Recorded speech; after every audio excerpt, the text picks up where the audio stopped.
Hey guys, આજના mini વ્લોગમાં તમારું સ્વાગત છે। તમને ખબર હશે કે આપણે જવાનું છે દ્વારકાની ટ્રીપમાં।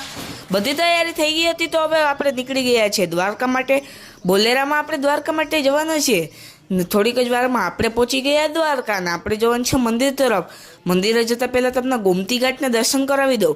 તો આ છે ગોમતી ઘાટ ને તેની સામે જ તમને દેખાતું હશે દ્વારકાધીશનું મંદિર। ને ગોમતી ઘાટેથી દ્વારકાધીશનું મંદિર અલગ લાગતું હતું। મંદિરના દર્શન કરવા પહેલાં સ્નાન કર્યું।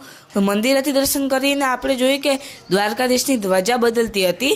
દ્વારકાને અલવિદા કહીને આપણે આવી ગયા બેટ દ્વારકા।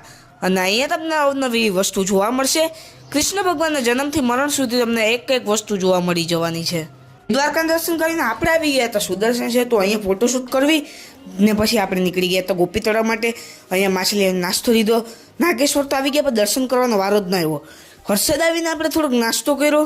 નાસ્તો કરવાનો હતો તો આ પકોડાને બધી આવી ગયા। આજના મિની વ્લોગમાં આટલું જ, મળી જલ્દી નેક્સ્ટ મિની વ્લોગમાં।